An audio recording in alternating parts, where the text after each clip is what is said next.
moms. This is Heather McGuire with the Bizzie Mommy community, and I'm here with some tips on positive parenting to share with you in hopes that it will help after some things I've learned from my own personal experience. So when my older daughter was a toddler, she would sometimes get overwhelmed with her big feelings, whether she was frustrated or angry or sad. And she would dissolve into tears or scream and cry, throw a tantrum.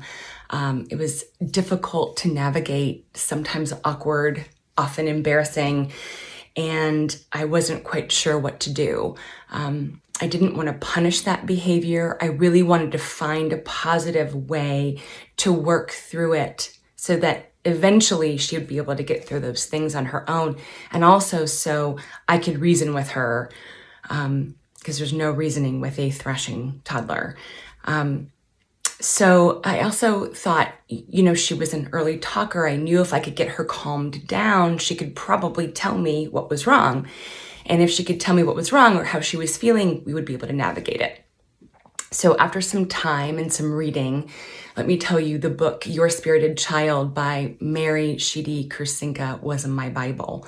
So in those moments when she was flooded, and that's what we called it, just she was flooded with all these feelings, almost like a tsunami of anger and frustration and crying, we really wanted to find a way to calm her down.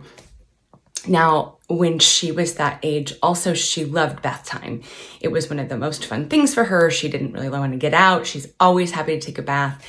And eventually, we tried water when she was upset. So if she was throwing a tantrum or really upset or not able to talk to me because she was so flooded, I would take her and put her in the bathtub.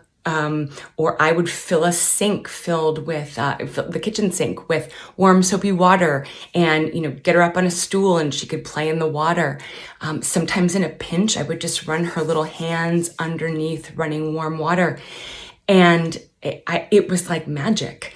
It worked really well. She just kind of settled out of herself. She calmed down. She focused on the water. It just, something about that was the trick for her. Now, when she got a little older, another thing that worked well with her was, some kind of guided meditation. So she would lay down in my lap or on the floor, and I would kind of, stroke her little hair or face and her arms and really take her through a guided meditation, relax your toes and your feet and your legs, etc. And she would start to calm down. And we did this for years, to the point where she would say, that she wanted a bath or she would want the sink. So she started to be able to know when she needed that experience to help her to calm down.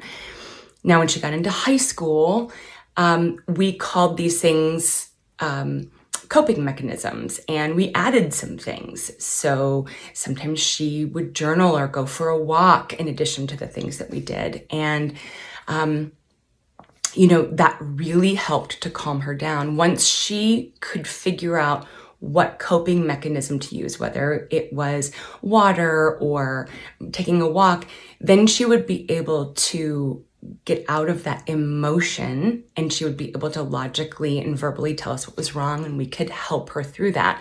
Which doesn't mean that she gets what she wants. It just means that she gets to tell us how she's feeling, and we can help her through that. Now, this child is 19 years old now, and she still takes a hot bath or a hot shower to relax.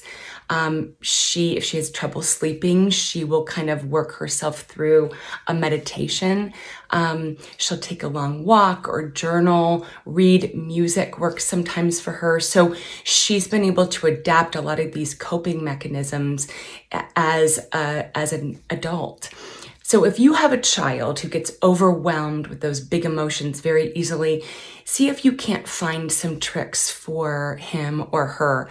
Music, going outside. It might not be bath time, but it could be something else.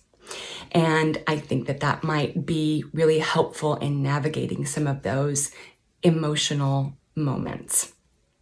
So, okay, moms, I truly hope this has been a valuable discussion for you. And if you still have questions, I encourage you to contact us here on the website or through our social channels.